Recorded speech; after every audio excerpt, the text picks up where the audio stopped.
সবাইকে স্বাগত সাধারণ ইউটিউব চ্যানেলে।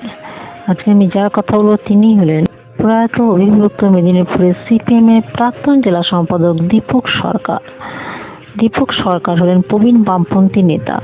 অবিভক্ত মেদিনীপুর জেলা সিপিএম এর জেলা সম্পাদকের পদ তিনি সামলেছিলেন, ছিলেন রাজ্য সম্পাদক মণ্ডলিত। এছাড়াও সামলেছিলেন মেদিনীপুর স্কুল বোর্ডের চেয়ারম্যানেরও পদ। ট্রেড ইউনিয়ন নেতা হিসেবে তিনি বিশেষ পরিচিত ছিলেন।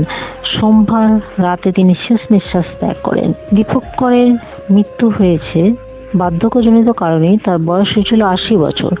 Medinipur medical college special development academy তৈরির ক্ষেত্রে তার বিশেষ অবদান ছিল। শহীদ ক্ষুদিরাম পরিকল্পনা ভবন ও বিদ্যাসাগর ইনস্টিটিউট গড়ে উঠেছিল তারই প্রচেষ্টায়। নিয়মানুবর্তিতার জন্য তিনি বিশেষ পরিচিত ছিলেন। 2015 সালে জেলা সম্পাদকের পদ থেকে সরে তিনি দাঁড়িয়েছিলেন। 2022 সালে রাজ্য সম্পাদক মণ্ডলী থেকেও তিনি পেয়েছিলেন অব্যাহতি। তার প্রয়াণে শোকের ছায়া নেমে এসেছে দলের অন্দরমহলেও। দীপক সরকারের অবদান অবিভক্ত মেদিনীপুর জেলায় সিপিআইএম এর জেলা সম্পাদক হিসেবে বিশেষভাবে উল্লেখযোগ্য ছিল। তিনি ট্রেড ইউনিয়ন নেতা হিসেবে পরিচিত ছিলেন এবং রাজ্য সম্পাদক মণ্ডলীর সদস্য ছিলেন।